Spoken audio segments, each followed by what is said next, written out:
নাফরমানি করেন, নাফরমানি করেন, তাহলে আপনাকে জাহান্নামে যেতে হবে। তাহলে মহিলারা জাহান্নামে যাবে, এখানে দুইটা কারণ বলে দিলাম। এবার দেখেন, যেগুলো বলবো পুরুষ মহিলা সবাই একই। আল্লাহ বলেছেন জাহান্নামে কারা যাবে, কেন জাহান্নামে যাবে? লাহুম কুলুবুন লা ইয়াফকাহুনা বিহা ওয়া লাহুম আ'য়ুনুন লা ইবসিরুনা বিহা ওয়া লাহুম আযানুন লা ইয়াসমাউনা বিহা। আল্লাহ বলেছেন তাদের বিবেক আছে, অন্তর আছে, বিবেক থাকার পরও যেন তারা বিবেচনা করে না। কেমন আছে আপনাদের এত সুন্দর মাদ্রাসা কেন্দ্রিক আয়োজিত সভা, এত সুন্দর দূর দূরান্ত থেকে, আসাম থেকে মাওলানা ইদ্রিস সাহেব এসেছে, কোথায় মালদা থেকে, হরিশ্চন্দ্রপুর থেকে আব্দুর রহমান সাহেব এসেছে, এত সুন্দর ভাবে হুমায়ুন কবির সাহেব আলোচনা করলেন। তারপর দেখেন এত সুন্দর জালসার স্টেজের পিছনে তাকান, বাজার আর বাজার।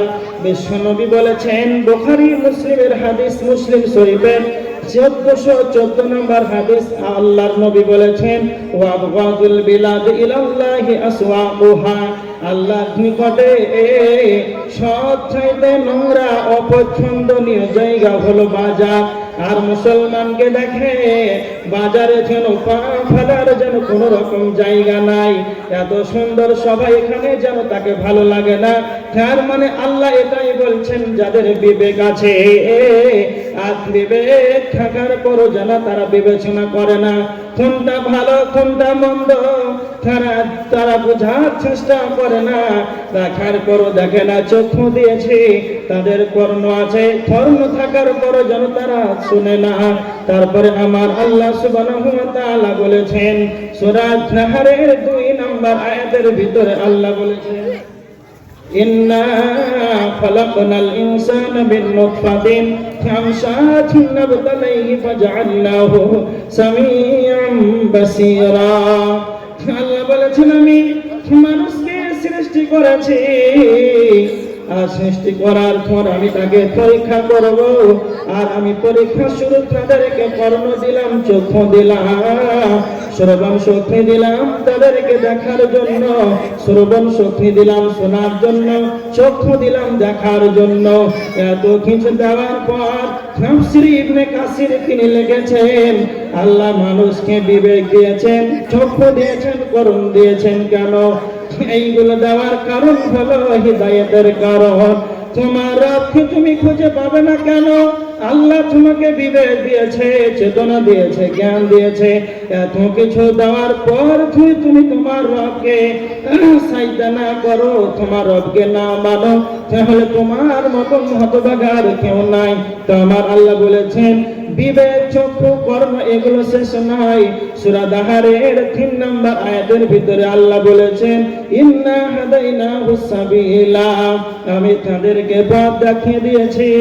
তারপরে সূরা বালাদের 10 নম্বর আয়াতের ভিতরে আল্লাহ বলেছেন ওয়া হাদাইনাহুন নাজদাইন, আল্লাহ বলেছেন আমি তাদেরকে পথ দেখিয়ে দিয়েছি, দুইটা রাস্তা, ভালো এবং মন্দ। আপনার বিবেকে সেটা বুঝতে আপনি পারবেন কোনটা ধর্ম ভালো, কোনটা পথ ভালো, কোনটা রাস্তা ভালো। তো আমার আল্লাহ বলেছেন আমি তাদেরকে দুইটা পথ দেখিয়ে দিয়েছি, তাদেরকে রাস্তা দেখিয়ে দিয়েছি। তারপরে আমার রব বলেছে ইম্মা শাকিরাও ওয়া ইম্মা কাফুরা, তারা আমার শুকরিয়া আদায় করবে না তারা কুফরি করবে, এটা ওদের ব্যাপার। তারপর বিবেক থাকার পর, চক্ষু থাকার পর, কর্ণ থাকার পর, এত কিছু থাকার পরেও যদি আল্লাহকে আমরা খুঁজে না পাই, যদি আমরা আল্লাহকে স্বীকার না করি, তবে আপনি কাফের হয়ে যাবেন, কুফরি অবস্থায় মারা যাবেন।